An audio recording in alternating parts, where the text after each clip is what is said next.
Hello, everyone, and welcome to Huddle Up with Gus. I'm your host, Gus Farrat, and thank you for joining us. You can find us on huddleupwithgus.com, and you can also find us on radio.com and wherever you listen to your favorite podcast.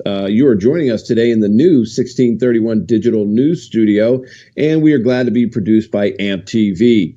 We are excited to be on KSIX. You can find us there on Sunday mornings at 10 a.m. Right before the NFL gets started. Today is a great day. We were joined this week by a great guest who grew up in Texas, told us about how sports shaped his life. Matthew McConaughey joined us, sat down with us this week, gave us a lot of insights that we didn't really know about him. Matthew and I were friends back in the days when I played with the Redskins, the Washington football team. And it's kind of funny when we sat and talked about all these Greenlights that he has because of his new book called Greenlights. A lot of things had to go back and forth. You know, we talked about the old days, and what was the old days? It was the Redskins. We talked about the new days and how Daniel Snyder might call him to help him name the Washington football team. But the insights that Matthew gave us into his life, all the green lights that have helped him through his life, the way he took his journals, wrote his story down, went out into the desert, took quite a few days. I think it was over 50 days at different periods of time to write his new book and to really hopefully help us all turn those yellow and red lights into green lights to move our life forward. And I really hope you enjoy this episode. And now I think we should join the huddle. All right, Matthew, we are ready to get in the show. I just wanted to get into some stuff that we always talk about with our guests, and that's how sports shapes your life. And, you know, knowing you and reading your book, well, I actually listened to it because it was nice hearing your voice. And I think you did an amazing job reading it. So I listened to that, and I think that, I never really found out. I mean, you talk about Chris Hanberger a little bit back in the day, but how did you fall in love with sports at a young age?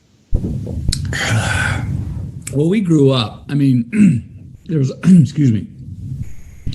there was always some sort of ball in the house. I got two older brothers. They were decent athletes. My middle brother, Pat, turned out to be a really, really good golfer. We all played football up until about the 8th grade. My two older brothers played like 9th and 10th, and that's about as far as we went. So whatever season it was, that's the ball that we played with. If it was football season, we played football. If it was baseball season, we played baseball. I took up golf later on and played some tennis, played 12 years of soccer. That's just the game. We played basketball. That was what we did during the season. That's just kind of what we did, which most of the other neighborhood kids did. I became, early on, growing up in Longview, Texas, about 2.5 hours east of Dallas, I became what it was then called the Washington Redskins fan, which is now called the Washington football team. And it was because of a few simple reasons that a 4-year-old mind will fall in love with the team. I mean, I'm watching Westerns with my dad, and I'm rooting for the American Indians on horseback. I like the guys with arrows instead of guns. After that, my favorite food's hamburgers. Redskins got a middle linebacker named Chris Hanberger. What's another great reason to like this team? So I was a big underdog in Texas, obviously, especially growing up outside of Dallas, to be what was then called a Redskin fan. There was one guy across the street, Scott Smith, who actually was the only other Redskin fan I knew in Texas. I used to go to the Texas Stadium, painted, shirtless, painted burgundy on top with a headdress, and the chamois you used to dry your car off with? Oh, yeah.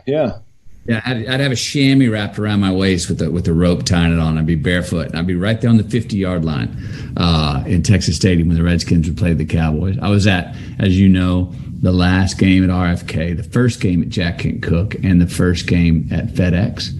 I have burgundy soil in a mason jar from the end zone of RFK. and then just grew up loving that team. I thought that's what I wanted to be. At that time, they were called the Washington Redskins. I wanted to be a Redskin football player. John Riggins was my guy, and I was the guy in the backyard. I was sort of a late bloomer, so I wasn't very fast, but I had strong legs and backside, and I was hard to get down in backyard football. So my thing was piece named Desire. You couldn't get me down. Well, that didn't last. It started to go away. Everyone got bigger and faster than me, starting around the 7th or 8th grade. So my football career didn't go much further than that. But sports, man, I mean, it's still my favorite. Sports is the truest version of reality TV. It's just, I go to a 2005 national championship where the University of Texas beats USC. You cannot write that script in my business of Hollywood. That's the single most dramatic event, a piece of entertainment I've ever seen. The ebbs and flows of that game, how I just, and it's been a great teacher in me for preparation in my own job, because as you know, you want to prepare so much that you're not thinking about what you have to do on the day. You want to go in knowing your game plan so well and knowing the opponent's game plan so well that you can call that audible with just an instinct. And that's, for me, that's when I do my job the best. Right. And do you think, like, you brought up a really interesting point that you can't replicate a game like that. And I think the movie industry has tried to do that, but you don't. I mean, even though there's been amazing sports movies out there, I don't think any fan has ever gotten the same feeling as being at a true game. No, and I'm not a huge fan of a lot of sports movies because it's never as good as the real thing. And I think that there are some that are fun, like Slapshot, and they're kind of funny, but it's never. I mean, I could never do, to be honest with you, I could never do anything in my life that will replicate that feeling I had when we beat the Cowboys that day at RFK, and that was the last game. I've tried since I've left the game for 15 years now, but nothing has worked. Right? I've been an entrepreneur. Nothing gave me that buzz. Nothing. I mean, I love my family. I've been married 26 years. My kids are all grown. I get so much enjoyment and pride out of them, but it's hard. I heard you on a podcast with Chris Long and his podcast Greenlight, and talking about just what do you do when you leave, because you love something so much. And I feel like you're so lucky because you do the job that you love for so long. I mean, you can be 90 years old and still making movies, right? And I had this short period, and I just wonder, what do you feel like? Like, is that part of why you always wanted to be play at the highest level? Is it like you saw all of that? Well, I was headed towards law school, and it wasn't until my sophomore year in college that I decided to change my career route and try to get into the storytelling business. So I went to film school at University of Texas. Look, I, to this day, still love sports, and I'm around my alma mater, the University of Texas Longhorns. And look, I'm 51, but I still sit there and watch in practice or something, and we'll see a cornerback, be a step late on knocking down on making a pass and incompletion by tipping it, and I'll kind of hop and think like, oh, I could have got that, and then I realize, no, you couldn't have got that, no, but it still feels like it was 4 years ago when I was in college. I mean, my body tells me different, but it still in my mind still feels like that was just the other day. I now have a job where I can go. I've played 3 lawyers. I much prefer preparing for a role for 3 months, working in that role for 3 months, and then saying, hey, now I've done 6 months as a lawyer or whatever vocation, whatever character I'm playing. Now I'm done. I can quit, go to another job. I can go play another part.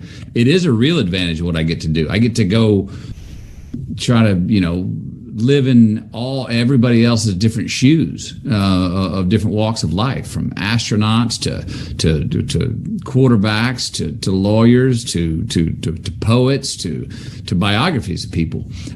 It's part of what I love about my job, because I've always been keenly interested in people and how they were the best at what they did, or in my job, how were they the most true at what they did? Because my job's not always about winning. It's one of the great things about sports is sports has you can declare the winner. It's a 100-meter dash. The first one that crosses first wins. You're the winner. It's not a gray area. In my job, art is much more subjective. It's hard to say what's the best of something, and sometimes I wish could be more clear cut, that there was more of a measuring standpoint to go like, no, this is the winner, this person is victorious because of this, and this. But it's much harder because art's just become more subjective. Now, you grew up and you said you always had a ball in the house. I know you have kids now. Are you kind of doing that with them, where you always have ball, go play, go do something? When we were growing up, I was never inside. And I think kids today have changed. How do you feel about all that? Like, are you trying to get your kids out and doing as much as possible? Well, I mean, yes, and we're trying to roll with the times of this electronic age and this digital age. Right. Because I see great assets in certain games they play digitally. Hand-eye coordination, seeing their brain work, choices they got to make. But we're very try to be as responsible as we can about what games we allow them to play, and we very much limit the screen time, because I grew up in a household like you did. If it's daylight outside, you get your butt outside. Yeah. I remember my mom saying many times, you're not going to watch somebody do something for you that you could go out and do for yourself. And there's great lessons in that. You go out, you learn to negotiate with kids. The bully comes up. You got to work your way out of that situation. You get picked on teams. Sometimes you pick first. Sometimes you pick last. Some people don't play fairly. How do you call them out? What's a good game? Somebody hits you too hard, or you hit somebody too hard and they get ticked off. It's good for negotiating. Life. You learn life lessons of how to get out in life and deal. We still push our kids to get out quite a bit, and they have to for quite a few hours a day. They have to be outside moving around. They're playing all the sports right now. I'm trying to make sure that they don't get locked into only one sport this early in their life. My kids are 12, 10, and 7. So one of them loves soccer. The other one loves football. I'm like, well, keep playing them all. You don't need to specialize in anything right now. Be an athlete. I remember meeting you. Well, can you still dunk? No, I wish. Because when I met you folks out there, this man didn't need a running start. Standing under the rim, up, two-hand jam on the basketball court. You were obviously an athlete. Yeah, you can see you move. But I'm trying to teach our kids, hey, play all the sports. And that's what I did, right? And that's what I wanted to tell these stories about people growing up, because I think sports is so important for all of us. And hearing your story, there was a path that you took, but sports probably shaped and influenced you in a way. Hey, look, your book is amazing. I love hearing the stories about your dad and your mom. And I mean, my dad, I remember going home, 2 bullies were picking on me. They stole my bike, threw it in a tree, and I went home crying. He was working in the garden after working in the mill all day. And he said, you better go get your bike and not come back home until you have it. Mm-hmm. Right? And that story reminded me of a lot of stories that you told about your dad. Yeah. Scary proposition, but what is the stuff we remember? Experiences. We remember experiences much more than what we were told or given advice for. And I bet you were scared, as could be, to go back and get that bike. But then once you got it, I bet you respected that bike a hell of a lot more. I bet you probably took better care of it, and I bet you grew up a lot. Our parents are good. And that's what I mean when I say negotiate in the world. It's as parents of, especially when children are younger, you see them out on the playground, and they get in an argument, or somebody starts to get in some kind of fight. You're tempted to go, oh, I need to go interrupt. I need to go stop this. But there's great value in going, no, I'm going to sit back. I'm going to see how my child negotiates this situation, because that's the real world. And we're not going to be there all the time. So let them go negotiate. Let them get scared and come home without their bike that the two bullies threw in the trees, and tell them, no, you're going to have to go back, or you're not going to school tomorrow until we have your bike back, and you're going to go get it. There's great value in that. Well, how many green lights do you think sports has given you? Well, as an approach to what I do, it's given me endless green lights. But I say, I mean, you played football. You play a bunch of sports, but you got football. That's a team sport. Most sports out there are team sports. Then you have something like golf, which is an individual sport. I played a lot of golf. I enjoyed that sort of inanimate object, that there wasn't a real opponent. The opponent was yourself and how you dance and play the course. The course is already built. Now, yes, the wind can pick up after you hit your shot and all of a sudden kick up to 35 miles an hour in your face and knock your ball down and you're underclubbed, but that doesn't happen all the time. Usually you can measure it, so there's a real art form to that individual sport. But football, let's take football, for instance, in team sports. Yeah, you're playing for the other person. You're playing for your team, and the best teams play for each other. But at the same time, I still see it as a very selfish sport, meaning if every player says, I'm going to play my position to the best of my ability on every single play within the context of what needs to happen and what play is called, well, then the collective team is going to play better.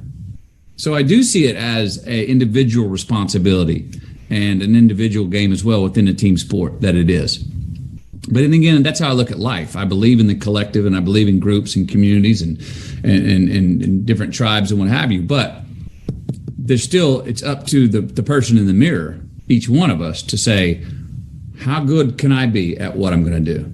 Whether it's the game of life, or whether it's with the relationship with our spouse, or as a father, or with our job. So it is an individual sport, but we are collectively combined when we're really good at, if we're on a team where individually everybody wants to be the best, or everybody individually wants to be damn excellent at what they do, that's what you're bound by. That's the collection. Because as you know, you got 6'5" linemen, and 4 of them want to be the best every play, and the other one is kind of like, when the hell's halftime? I'm tired. Well, that's when that guy sneaks in on your backside, right over that guy that said he was tired, Right. That's when you're pulling yourself up out of that nice RFK dirt that you have in a jar. So if you take sports and everything you learned from it growing up and your love for it, how did you translate that into the work that you do today? Because it is a team that you're going to. Yeah, we don't get to see the behind the scenes and all the work. Like I think about, like, when I met you in our facility and I see you on the sidelines of games. We rarely get to see that as fans of what you do now in all those processes. So if you are the star or the quarterback of that group, what responsibilities do you have to lead that team? Yeah. Well, one, I'm going to show up as or more prepared than anybody. I'm going to be the master of my man, my character. Yes, somebody wrote it. Yes, someone's directing me, but I'm the master. It goes through me. I'm going to know my character upside, downside, left, right. I'm going to come to the scene. I'm going to come to the set every day with 4 versions of the truth to give you on my character. Throw at me whatever you want. I don't care. You tell any of those other actors they can do what they want, say what they want. I'm ready. Press record. We're live. I can call my proverbial audible if you do something that's not scripted, or if the director wants to change something up. I'm like, yes. Always. Yes, yes, yes. I go in with an attitude that as soon as I walk out of my trailer, the camera's rolling. Not between action and cut. I am my man when I walk off the set until I go home at night. So for that 12 hours, in my mind, I'm like, it's live. There's no audition. It's all one take. You have one take, and the camera's rolling right now. Be your man, McConaughey, is what I tell myself. So, and that comes from preparation. I've tried to when I was younger, I've tried to arrogantly act like that. But if I wasn't prepared, I couldn't back it up. But now I've learned to prepare to where all my work is in pre-production. Yeah. meaning I would bet your work is in practice and in reps. And if you do the right work in the preseason, my pre-production, when it's game time or when I'm on set, I'm not working, I'm playing because I did the work. It's moved from I'm not thinking about it. It's not in my head. It's moved down to my instincts. It's moved down to my body. You see how many teams out there, they get a new DC, new defensive coordinator. It's got this really, complicated defense. Pretty good reason to bet against that team next year because you'll see players thinking. And if you see a player thinking, if you see a safety or cornerback thinking, you've got Westbrook or whoever has got to step on him because the corner was thinking. So you got to make that transition from intellectually learning something to where, no, it's past that. Now it's in my instincts. It's in my gut. I'm not even have to think about it. I'm moving with it. I'm reading the context of the situation. I'm reading the tells on my man that I'm covering. I'm ready. I'm calling audibles in stride, in the game. That's when I know I do my job the best. And I would guess that's when, athletes do their job the best. When they're not out there having to think about it, they're actually doing it. Yeah, if you have to think about it and it's 4th and 7, and it's a big part of the game or 3rd and long or whatever you name it, you're not going to be successful. And, it just makes me think about how similar but different they are. And I compare football to a lot of things and sports to a lot of things. And I was just thinking about that, how your preparation and how our preparation would be the same and what your game time is, right? Your game time is when you're doing all these great things. So tell me, what was your game time? I see your prep. Was your game time when you wrote this book, when you were going out to the desert? I mean, to me, I was like, how do you do that? Because that was a crazy preparation. So, your preparation, it took 30 years of you writing in a journal. Yeah, 36 years of preparation by writing in the journal. And then to get the damn courage to say I'm taking those journals away to go see if it's worthy of being a book, which I think it ended up being and hope it did because that's what it is and that's what I got out there.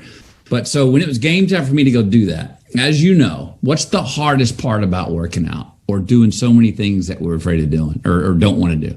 The hardest part about working out is tying your damn shoes, right? And getting out the door. For me too, as soon as I loaded all my, you don't want to do it, but as soon as you do it, that's the hardest part, and you're glad you did. For me, that was it. As soon as I loaded up my truck with all my journals and my steak and my bourbon and my water, then I was like, okay, I'm doing this. I'm in. So I went to I like to go where I can have no other incoming frequencies. So I went away to solitary confinement to this place with no electricity, no internet service, nothing. With just me and my journals, which is basically me hanging out with me over the last 50 years. All right. And I didn't want to. What's that? Did you take one of your Airstreams, one of your silver bullets? Nope. Oh. Left those at home. That was too much luxury. I needed just a shed. And I knew that I would get bored. I would get frustrated. I would get lonely. I would get like, I don't feel like writing. But I didn't want to have an alternate escape. I wanted to be like, okay, if you're bored or you've got one thing to entertain you, and that's your journals. So just keep going to that. So for a total of 52 days, spread out over different sort of 10 and 12 day parcels, I spent in solitary confinement writing the book. And that was it. I ended up loving it so much and got so hot. When you get in the zone, I was working 17 hours a day on average writing. And my biggest challenge was putting the pen down and going, you need to get some sleep. Right. And that became the hardest thing, is just because my mind was just on fire and I was writing and it was coming out of me and the words were coming out of me. And so that was the hardest part after a while, was just to remind myself, you got to get some sleep or you're going to burn out. Well, I don't think you burn out. I was listening to you talk, and then I've watched several of your podcasts that you've done with a lot of other people. And I was wondering in my mind if you would be a great rapper, because you're so poetic and you put words together so well. And I wonder if you've ever thought that. Well, yes. And look, a version of what I do is rap.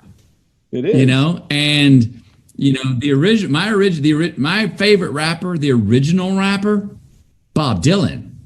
That guy was a rapper, man. If you ever listen to Bob Dylan, that's what he's doing, rapping. He was a folk poet, but he was a rapper. So yeah, I do have a tendency and an affiliation for putting music to words, and you know, I speak lyrically. I'll come up with a slang or a jargon that feels and sounds and tastes like a title to a great rock and roll album. And that's just how my mind works with words. And a lot of the writings in the book are sort of have that sort of like, oh, we're in the rock and roll era right now. We're in the beatnik period of the 60s, like Jack Kerouac just spitting out jazz. And that's how my mind kind of computes and puts sentences together a lot of times. Well, I loved your podcast for that reason, right? Because you were given a little short clip about what this meant to you, and then you would play the song that meant so much to you, and you just went song after song after song. And I'm not saying I was a fan of all the songs you listened to, but there were so many that I connected to as well. And I thought that was a great way to do a podcast. I've never seen that done before. Where'd you get that idea? Well, I did one. U2 asked me to do their first one when they had their new U2 station. So I did 11 U2 songs, of my favorite U2 songs, and I DJ'd them. And I actually spoke for like sometimes 2 minutes as an introduction to a song. And then, you know, music, I listen to a lot of music. Every character I play, I may have a different album that I create for that character. I have a different song for every scene I've ever been in when I go on set. And so the Spotify list that I put together for Greenlights were songs that over my 50 years meant something to me. So there's a bit of a chronology with the music that I chose. Some of the songs I love, some of them are not my favorite, but they were a seminal song for me at that time. And so I just put that together, and then late at night, you know, mixed a cocktail, came in a dark room, started laying down some introductions as McConaughey, the DJ for Greenlights. I love it. I love it. You're like the first baseman that we know he's going to hit a home run, and we hear his music come up and we all fall in love with it, right? So there's somebody on set for you playing your music that when you come in, this is what I want played. You're getting ready to come up and bases loaded, hit a grand slam. Sometimes I'm carrying my own jam box. And sometimes I don't have a jam box, but I'm just playing my chest like in Wolf of Wall Street, you know? Right. Hi, this is former NFL quarterback Gus Frerotte. 1631 Digital Advertising is your one-stop shop to promote your business and get new customers.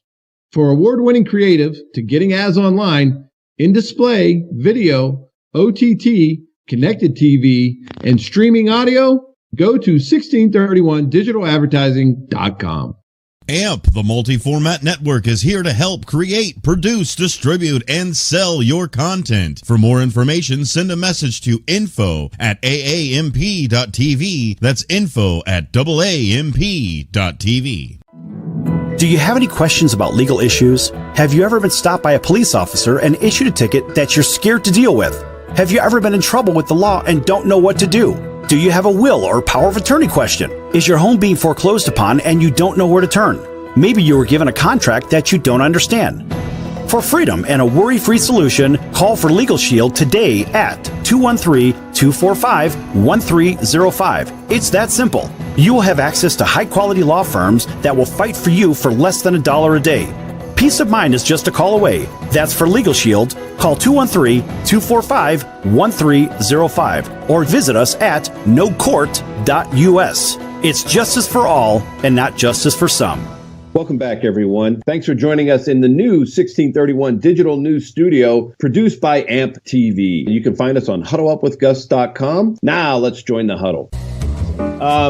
You know, and if we go back, you know, I love the other part of your book that I really love with the bumper stickers, because I think that's, it makes so much sense, right? Because what you said was when you're riding down the road and you see a bumper sticker, you immediately kind of get an idea of that person in that car. So what I wanted to ask you is if you can think about the Redskins, what would be your bumper sticker if the Redskins well, the Washington football team had one on their car right now, what do you think that bumper sticker would say? Time to hail. HAIL. That's right. HTTR, right? Yeah. That's what that would probably be. Yeah. And what's it going to be now? Hail to the Red Wolves? What's it going to be? I don't know. Do they keep that song and just change out Redskins? I don't know. We'll see. Yeah. Help us with a name. Bumper sticker. That's it. Right. So we're putting it out there. I'm surprised that Daniel Snyder hasn't reached out to you to try to give him some understanding of what the name should be. I'm surprised too, Gus.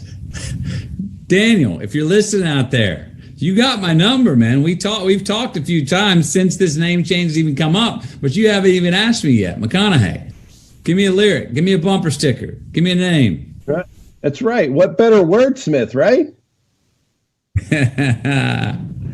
Just tell Daniel that you two will go out into the desert for about, have to be 50 days, maybe 20 days, and we're going to come up with a name. Can you see me and Dan Snyder can you see Dan Snyder in the desert in a cabin with no electricity for 52 days? That would be awesome. Right. How long do you think he would make it? He'd make it longer than he would initially think he could. Because him. I mean, he'd show up. He wouldn't even want to. He'd look at the place and go, "Oh no, oh no, oh no, no, no, no, no. This ain't me. Sorry, no, not me." But if I could just get him in and and he'd be like, "Man, is it dinner time yet?" And you're like, "Man, it's still 1 p.m. You need to slow your time down because his mind moves fast. Right. You'd have to slow him way down. He'd be uncomfortable for a while, but I think he could last. Oh boy, this is gonna be tough. But I think I could keep him there for a week. I'd have to put a helmet on him and a chin strap on him and a mouth guard because he'd be going out of his mind being locked up out in the middle of the desert in a cabin for a week. But I think we can get him there for a week. I'm definitely taking the under on that one. There's no doubt in my mind, especially when you pull out a head of lettuce and put some ketchup on it. He's like, I'm out of here. He's not eating that. We'd have to have pastrami sandwich. Yes, he's a foodie. Yeah, he's definitely a foodie. Like bourbon and some crackers isn't going to cut it for him.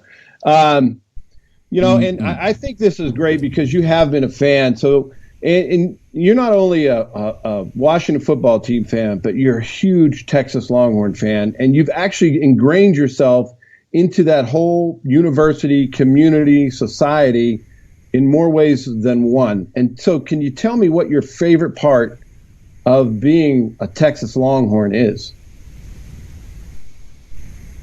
Yeah. Look, you come to the University of Texas to play athletics, you are expected to compete for national championships. Have the facilities, have the talent and the coaching positions. It's an expectation. I am right now enjoying my role as minister of culture there, which is I'm trying to align the same values it takes to put a winning team on the field with the same values it takes to have a winner in the classroom in the university as a scholastic destination. They're very similar, as you know, what it takes to win in a sport as it does to take to win in life. I'm also working on the relationship of the city of Austin with the University of Texas. I'd like to see a future where the city of Austin hires more graduates from University of Texas than any other city hires from their local university. I'd like to see the university and the city start to reciprocate and feed off each other that way. Look, we've got a long-standing pride. Here's a great example. And there's a lot of debate about the eyes of Texas right now. So I don't want to get into that debate, but I will get into what I think is beautiful about the ritual of us singing that song. We sing that song, win or lose. Now, the really beautiful part is that we sing that song when we lose. Because what is it basically saying? We have a long view here. We may have lost the battle today, but we're going to win the war. That's a sense of pride and history and tradition and expectations about the long future we're going to head into as a university that I really like. There's a great entrenched and rich tradition and expectation of excellence and a halo of excellence that is expected for being a Longhorn. Well, and so following you, and like I said, after I finished, I've been trying to find my passion, my place, whatever you want to call it. But you seem to have so many, and you do them all so well. And I don't know if you are somehow getting extra hours in the day, but I'm just trying to figure out how you do so much at such a high level. Can you give us a little insight to how you do that? Good question. I'm very organized. I mean, look, there was a time in my life. I heard about you keeping your list to go to the bathroom. Oh, I'll put that on there. I'll put any easy, fun thing to do during the day on the list. I love having a longer list and be able to mark more things off of it. A few years back, I did feel like I needed more hours in the day. And I felt like I was sort of making B- C+ in the 5 things that were on my proverbial Monday morning desk. And I looked down and I said, you know what? This music company, this music label, and this production company, let's get rid of that. Liquidate that. Get rid of it.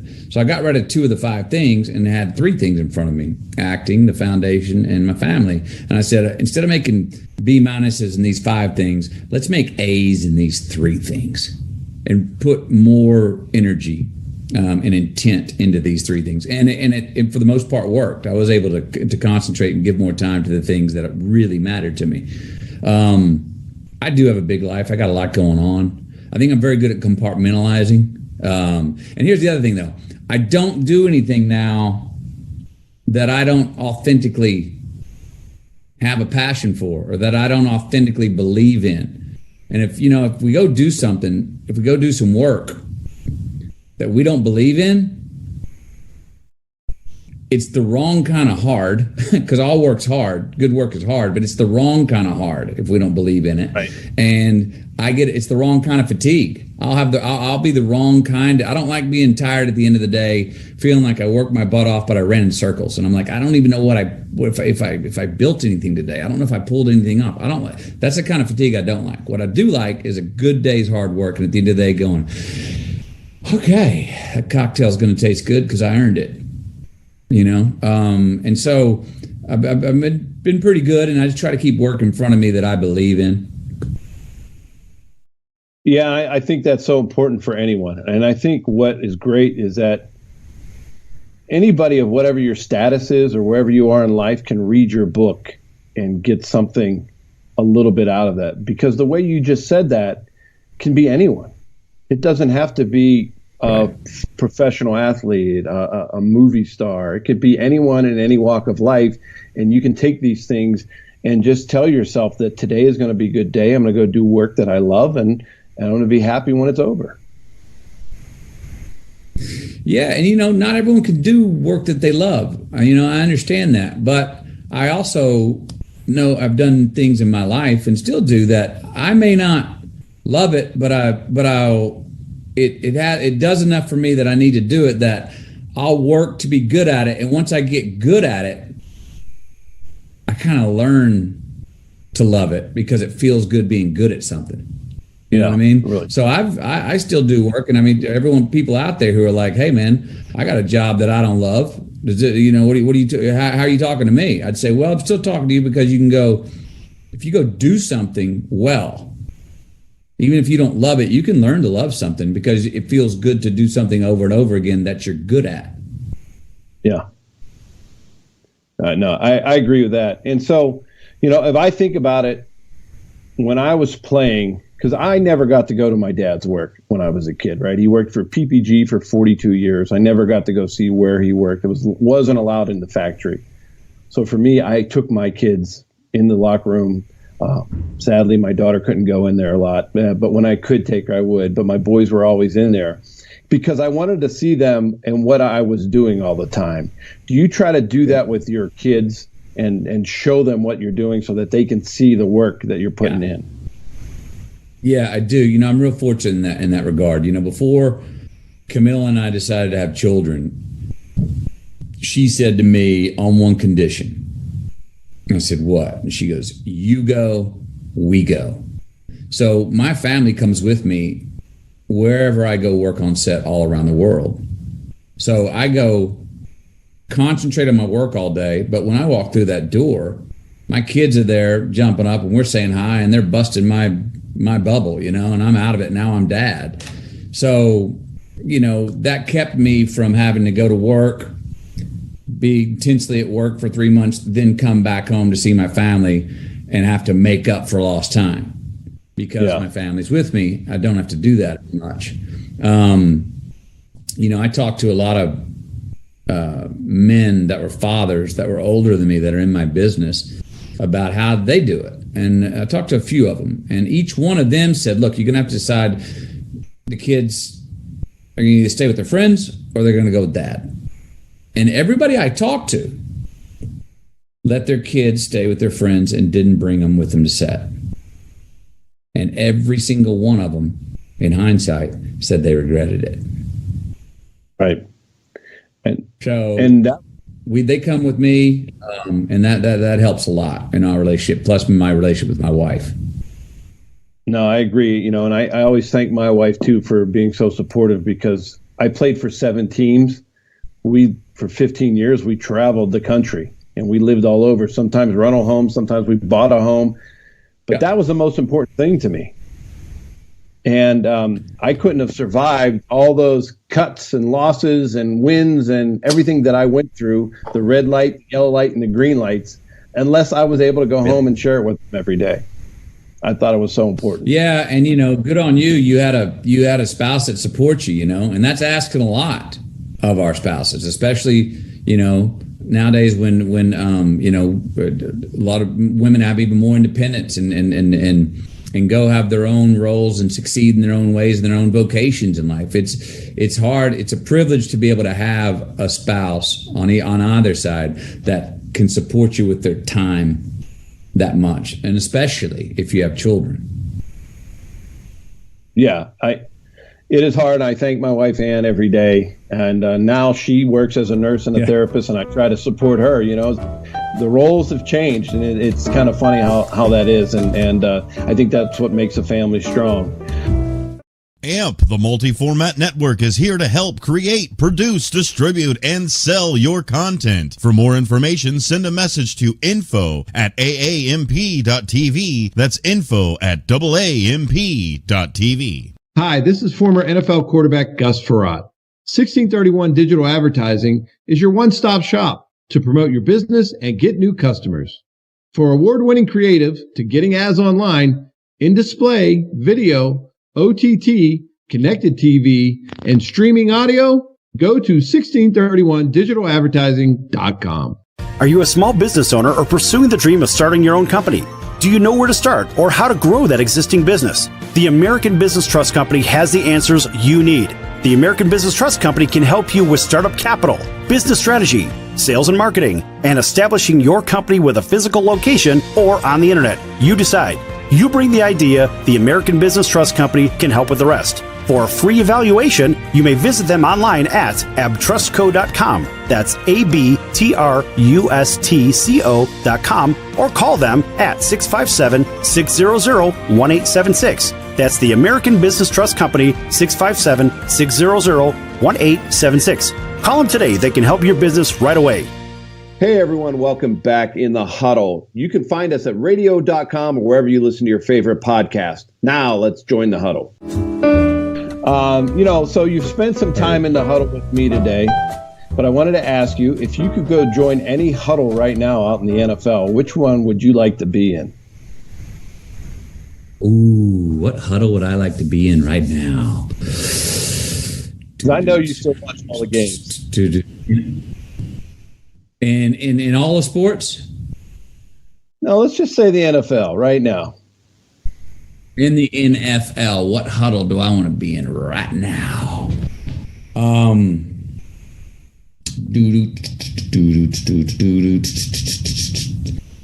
I want to be in. Boy, there's so many quarterbacks down and out right now, aren't there? Don't say the Cowboys. Don't say the Cowboys because you would just get annihilated. No. You know what? I tell you who I like as a quarterback and as a person, and the demeanor with which he runs his offense and huddles up and the poise that he keeps. Russell Wilson, Seattle. Yeah. You know what? You know what's funny? I was thinking that because I feel like that's exactly how you would be in the huddle. Because you never see him frazzled. You see him taking care of everyone around him. And he's always in the right spot at the right time. And that's kind of what I was thinking. That's how you would be. You would be that guy in the huddle. No, well, I'd hope so. He does have quite a bit of poise, and especially for that height. You know, I got to say, I'll tell you a funny story. I did this movie, Two for the Money, where I played this quarterback in college who went on to become a game touter and picker. But we went out and shot this scene. It was a cutback to days, earlier years of my character, right, where he was playing football and he was a quarterback and he was at the goal line, went for the run and got hit, broke his leg. But the scenes leading up before they got the leg broken were his great passes, completions, and winning drive. Well, the crew that they hire on movies to be the stunt football teams are ex-Division I football players. All right? Not little guys. I'm 5'11", 3/4. Not little guys. I'm 5'11", 3/4. And look, they're all told, this is a scene. Whatever you do, don't hit number one on the call sheet, me. So I know they're not going to hit me. But the first 6 passes where I drop back, and I know the route. It's a 15-yard cross. I'm throwing it, lead him in. I got a good arm, all that stuff. I airmailed that receiver by 20 freaking feet. I was like, because these monsters were coming in at 6'5". I'm like going, how do the Drew Breeses and the Russell Wilsons see over this? Finally, I had, on the 6th take, I was like, okay, you drop back here, you look left, you look right. At this point, when he cuts, throw it. All I could see is the scoreboard, way above all the guys, the defensive linemen. And I said, throw it at that scoreboard, just throw it about 25 yards. That was the only pass that I completed, and that was the take we used. But the 5 early ones, just airmail, man. Just out of sheer fear, going, oh my gosh, they're gonna crumble on top of me. So yeah, it's a hell of a job to have the poise back there. Well, that's when you talk about that, and earlier you were talking about golf, right? To me, it's a little bit the same. When you're playing quarterback, everything is out, right? It's just me, that receiver. I'm beating the DB. I can't control anything else, right? I like to control how I throw it to that guy. Maybe if I make a guy miss because I move my feet or whatever. But it's a mind game, and you got to focus. You got to get rid of everything else. Right. And golf is so like that. Yeah. And you might throw a pick. It's just like I might put my drive 2 fairways over. I got to let it go and go to the next play. Right. But it's great. You've got to kind of feel that. You know what I mean? Because when you get your dick knocked in the dirt, and you got to get back up and make the next big play, it's one of the hardest things to do in the world. Yeah. So. Yeah, but that's it. You said it. You get back up, dust off, forget the last one, move on. So have you ever been on set where it just hasn't been a good day, and that happened to you over and it just wasn't going? And so how did you pull yourself out of that? You were going through red light after red light. I've been there. I've done it, right? Yep. And I got to get out of this. How am I going to get to a green light? Well, there's two manners. I've done it both ways. I have gritted my teeth and forced my way through it and said, I'm coming out the other side and I'm going to out endure this until I absolutely just get it. And I've also had to take the more Eastern view where I'm like, you know what?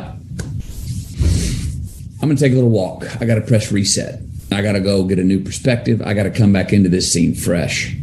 I got to go think about something else or let my mind wander to nowhere in particular. And both have worked. I would say for my job, where tension is an actor's worst enemy, that Eastern approach of I'm going to take a little walk, check out, have a new perspective, come back in and start anew is a better way to do what I do when I'm stuck at a red light. Yeah, I think that's so smart. So, I just appreciate you telling us some stories about how sports has helped you, how it's affected your life, good and bad, and how you're going to, maybe take some of these things on and teach your kids about them, because I think that passing those stories on are so important. And, we're lucky. I don't know which cover you like better, the one with you on it or the one with just your, green light on it. But I think the green light's under it. I know. Well, thank you. I think thanks for reading it. Thanks for talking to me about it.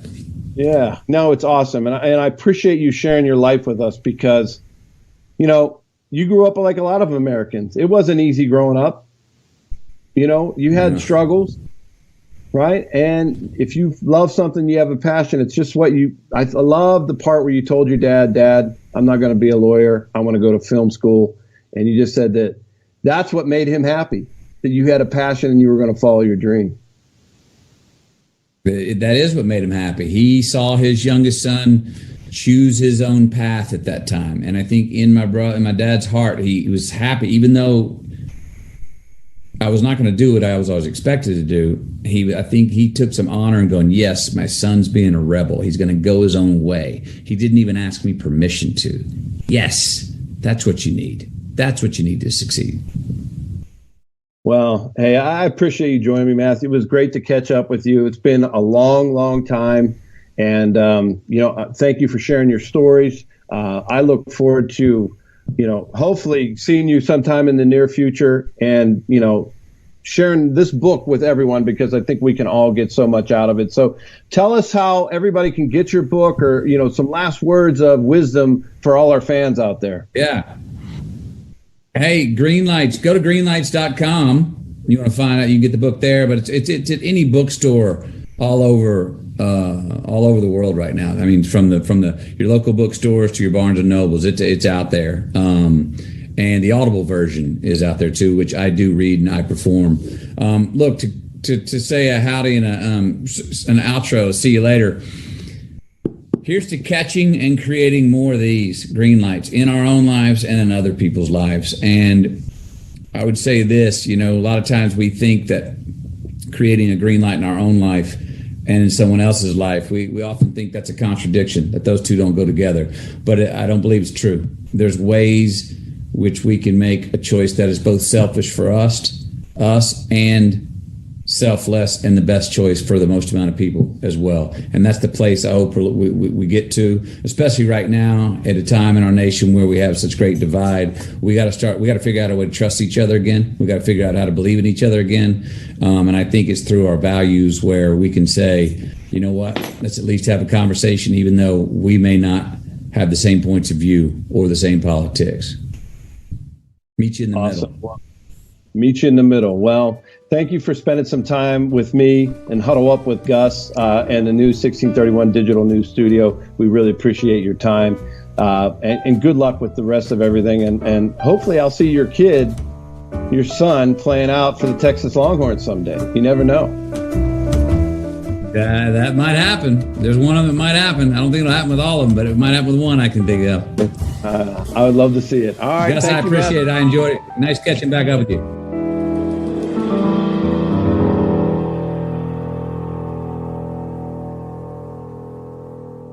This content was brought to you by All Ages Media Programming. Find more information about our MFN system at amp.tv.